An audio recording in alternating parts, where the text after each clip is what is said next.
Hello friends, good morning. आज हम कक्षा 8 विषय हिंदी में डे 21 का असाइनमेंट सॉल्व करेंगे।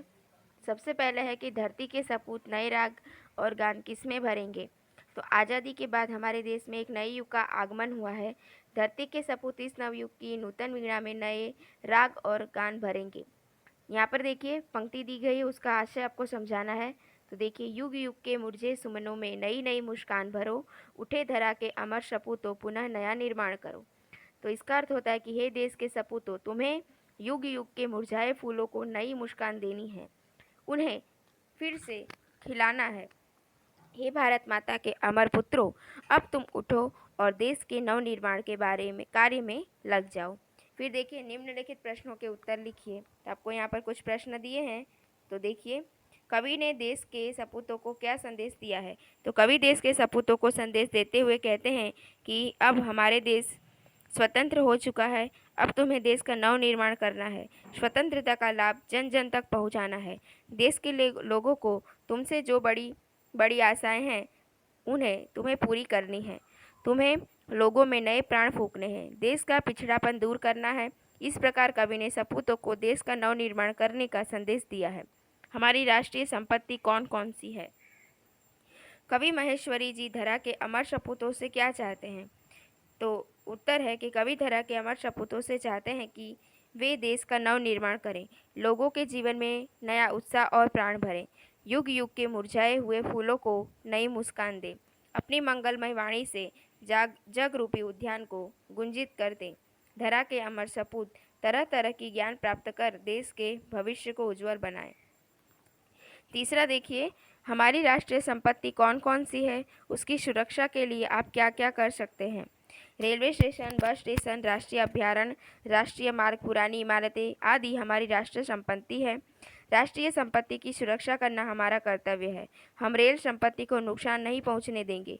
राष्ट्रीय मार्गों की देखभाल करेंगे। सरकार द्वारा सुरक्षित इमारतों को नुकसान नहीं पहुंचाएंगे। अभयारण्यों को रक्षित पशुओं का शिकार होते देखकर हम उससे संबंधित अधिकारियों को उसकी आज जानकारी देंगे। चौथा प्रश्न देखिए, इस कविता से हमें कौन कौन सी बातें हैं जिन्हें तुम अपने जीवन में उतारना चाहोगे। तो इस प्रश्न का उत्तर आपको खुद समझकर लिखना है। फिर देखिए, पांचवा है कि देश के नव निर्माण के लिए आप क्या क्या करना चाहेंगे। तो ये प्रश्न भी आपको खुद से समझ के लिखना है। प्रश्न नंबर 4, काव्य को पढ़कर प्रश्नों के उत्तर दीजिए। तो काव्य है कि खड़ा हिमालय बता रहा है, डरो ना आंधी पानी में, डटे रहो अपने पथ पर सब कठिनाई तूफानों में। डिगो न अपने पथ से, तुम सब कुछ पा सकते हो, तुम भी ऊंचे उड़ सकते हो, छू सकते हो नभ के तारे। अटल रहो जो अपने पथ पर, लाख मुसीबत आने में मिली सफलता उसको जग में जीने में मर जाने में। जितनी भी बाधाएं आई उन सब में से ही लड़ा हिमालय, इसलिए तो दुनिया भर में हुआ सभी से बड़ा हिमालय। तो देखिए, प्रश्न है कि हिमालय हमें क्या संदेश देता है। तो डायरेक्ट हम उत्तर पे जाते हैं कि हिमालय हमें संदेश देता है कि हमें किसी भी मुसीबत कठिनाइयों से डरना नहीं चाहिए। फिर दूसरा है कि मुसीबत आने पर हमें क्या करना चाहिए। तो मुसीबत आने पर हमें उससे डरना नहीं चाहिए, बल्कि उसका सामना करना चाहिए। तीसरा है कि कवि ने हिमालय को सबसे बड़ा क्यों कहा है। जितनी भी मुसीबत आई उन सब से हिमालय लड़ता रहा, इसलिए हिमालय को कवि ने सबसे बड़ा कहा है। चौथा है कि इस कविता का भावार्थ लिखिए। तो आपने यहाँ लिख सकते हैं कि सभी मनुष्य के जीवन में कठिनाइयाँ और मुश्किलें आती हैं। मनुष्य को इन सब से डरना नहीं चाहिए, परंतु उसका सामना करके जीवन में सफलता प्राप्त करनी चाहिए। इस काव्य को योग्य शीर्षक दीजिए।